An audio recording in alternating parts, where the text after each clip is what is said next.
To see that there has been a radical revolution in thought as well as in behavior, just look at the revolution in our language about sexuality. When people use the word morality today, they almost always mean sexual morality. That's a remarkable new development. That's an astonishing narrowing. It's as if we started to use the word state to mean only Russia, or use the word technology to mean only computers. The reason for the new development is, I think, obvious from those two comparisons. Sex, Russia, and computers are where there have been three of the most radical revolutions. No one speaks of a revolution in any other area of morality. Have you ever heard of the property revolution or the bearing false witness resolution? In fact, the rest of the natural moral law is pretty much still in place. Almost no one defends terrorism, sadism, cannibalism, insider trading, nuclear war, environmental pollution, rape, hypocrisy, torture, or murder. We're still judgmental about these things. But if it has anything whatsoever to do with sex, we no longer dare be judgmental. For instance, turn the clock back and look at the non-impeachment of President Clinton. I think no United States president would ever have survived public revelation that he was any of those immoral things I just mentioned, or even a deliberate liar about anything else except sex. Look at abortion. No one defends killing innocent, defenseless human beings except for sex. That's what abortion is. The whole purpose of abortion is backup birth control. And the whole purpose of birth control is to have sex without having babies. If storks brought babies, Planned Parenthood would go broke. Sex is the motor that drives the abortion business. Or look at divorce. Suppose there was some other practice that didn't involve sex that had the same three scientifically provable effects that divorce has. First, it betrays your most solemn promise you ever make to the person you said was the most important person in your life. It's the biggest lie in your life. Second, it was child abuse. It maimed your children's psyches. It made a happy life and a happy marriage and family much, much harder for those vulnerable little people that you brought into the world and who remained largely dependent on you for their future. Third, it infallibly guaranteed that your society would die, would self-destruct, because no society in history has ever survived without stable marriages and stable families. It is the one absolutely indispensable foundation for everything else. For it is the first and most intimate way that individuals form communities and emerge from selfishness. Now, these three things are exactly what divorce does. More than that, divorce is a form of suicide. The suicide of a new person, the two-in-one flesh that is created by marriage. How healthy would you think a society is if half of all its individual citizens committed suicide? But half of our families commit suicide. And if society is composed of families, not just of individuals, well, that's a sick society. But divorce is tolerated and accepted. Why? Because it's about sex. Suppose it was proved that something else, something in no way connected with sex, had these same three effects. For instance, smoking, or single malt scotch, or Ferris wheels. You'd have absolute prohibition, not tolerance. So the moral revolution is confined to sex. We are not allowed to steal another man's money without being put into jail, but we can steal another man's wife. You cannot betray your lawyer without being severely penalized, but you can betray your wife, and she is then usually severely penalized. You cannot kill bald eagles or blue whales without being a criminal, but you can kill your own children as long as you do it 1 second before the two blades of the scissors meet in the middle of the umbilical cord rather than a second after. Or a second before the body emerges from the birth canal rather than a second after. What kind of logic is this? Obviously, the mind behind the sexual revolution is not overly attached to logical consistency. So I think there is little hope of changing the mind that defends that revolution by logical arguments, however infallible they may be. You need more than logic to unscramble the brains of an addict. The argument will find no soil in the brains to grow in because those brains are already scrambled. Do you really think that sex addicts can think more clearly than drug addicts? I think it's the opposite. Drug addicts don't usually defend their addiction with elaborate rationalizations and new philosophies of moral relativism. And only about 5 to 10% of Americans are drug addicts. Maybe twice as much if we include alcohol. But the vast majority are sex addicts. According to a recent poll, over 50% of the men who attend church every Sunday are addicted to pornography. That's not 50% of men, or even 50% of Christian men, but 50% of the small elite cream of the crop who are in church every Sunday. It is a literal epidemic. What then do we need to defeat this revolution, which has brought about such immense destruction and eventual death to families and, infallibly, eventually to society? Reason, logic, argument, science, facts, common sense, compromise, return to tradition, none of these are strong enough. What is strong enough? Only one thing, nothing less than Jesus Christ. Because the heart of the error of the sexual revolution is the identifying of love with sex. And Christ undoes this fundamental confusion by showing us, not just telling us, but showing us what love is. The Beatles are right, all you need is love, but not the kind of love they mean. Why is it true that all you need is love? Because God is love and all you need is God.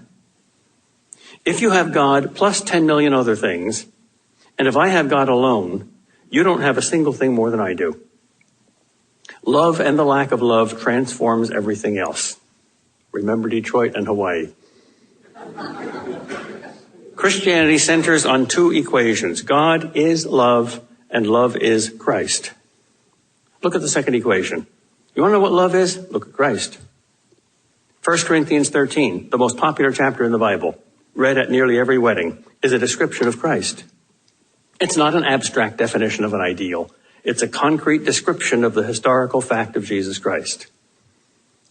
John Paul II's favorite quotation, Jesus Christ shows man to himself. Without Christ, we do not know ourselves. We are like a dog in a cage at the airport who has chewed off his own dog tag with his name and address on it. He does not know who he is or where his home is. In other words, we do not have an anthropology. That's us without Christ. For he's the mind of God. He designed us for God's sake. I mean that literally, not profanely. He designed us for God's sake. For the God who is love. But what kind of love? A new and different kind. And that difference was so radical that it converted the world. It wasn't theology that converted the world, it was love. Mother Teresa converted souls without number just by being what she was, a saint. An example of this new love, this total love, this godlike love, which was exactly what Jesus predicted would happen. He said, by this will all men know that you are my disciples, by the love you have for one another. Now, if that love was something already in the world and already known, if it was romance or erotic love or liking or compassion or philanthropy or civility or fairness or justice or mercy, all of which are wonderful things, but if that was all it was, if the love Christ was talking about was not radically new and different, then he could not possibly have meant what he said. It would contradict itself. It would mean the world will see the difference between you and them by the fact that you all share the same kind of love. The world will be able to distinguish my disciples from everybody else by the fact that their kind of love isn't different than anybody else's. It means, of course, exactly the opposite. Our human loves are all forms of desire, need, eros. These need loves are very good things. Men need women and women need men, physically and spiritually and socially and emotionally and biologically. And children need adults and adults need children. And teachers need students and students need teachers. But the love Christ brings is the love God is, and God does not need anything. God is sheer gift. That's why Jesus came and why he died and why he shed so much blood. He didn't have to. One drop would have saved the world. We were already saved at his circumcision. So why did he give 12 quarts? Because he had 12 quarts to give. Now, let's connect this new love, this love that is the very nature of God, with sex and the sexual revolution. The sexual revolution has disconnected sex with love. We need to reconnect it. How? First of all, in our thinking, then in our acting. Because without the right thoughts, we won't do the right acts. Without a roadmap, we won't find the right road. We've already seen that the sexual revolution is a radical change, not just in behavior, but in thinking. And the most radical change in thinking that the sexual revolution brought about is not any addition, but a subtraction. I think the single most radical result of all the immense amount of sex education programs that we have had in the last 50 years has not been a new knowledge, but a new ignorance. In fact, an ignorance of the single most essential thing about sex. The essential meaning and purpose of sex, the very essence of sex. Sex makes babies. They're not accidents.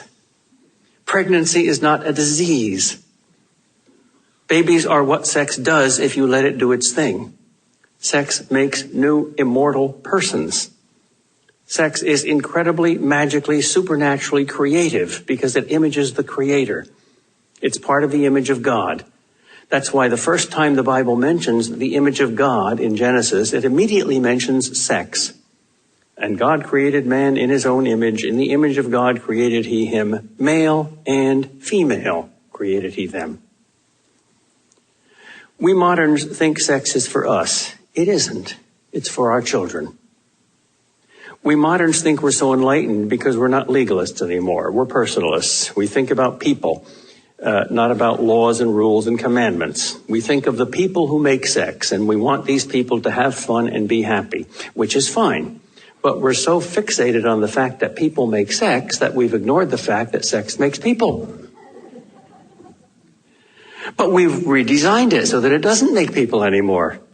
We've contracepted it.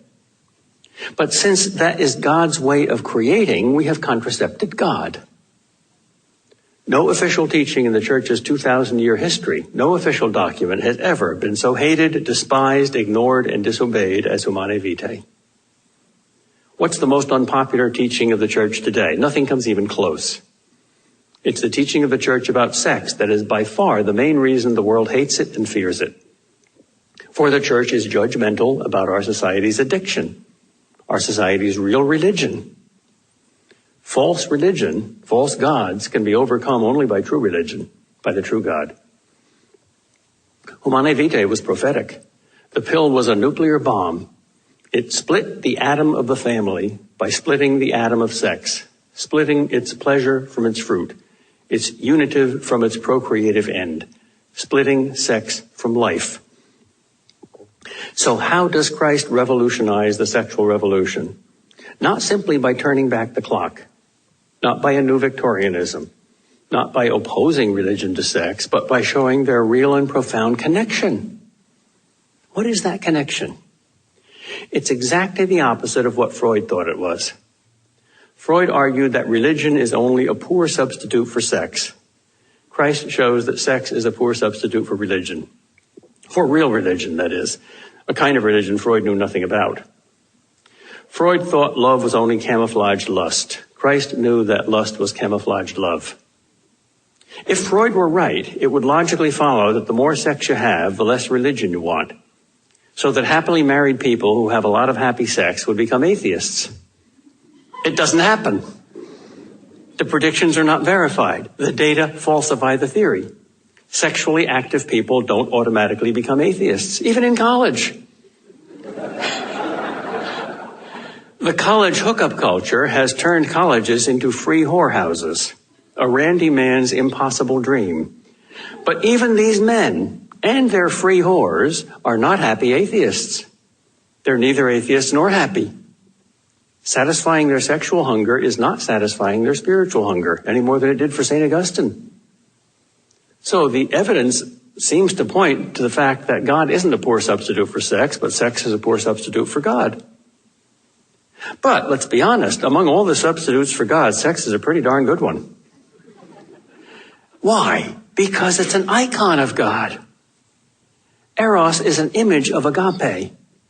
The love between the sexes is an image or icon of the love between the persons of the Trinity. That's the heart of John Paul's theology of the body. Only very, very good things can become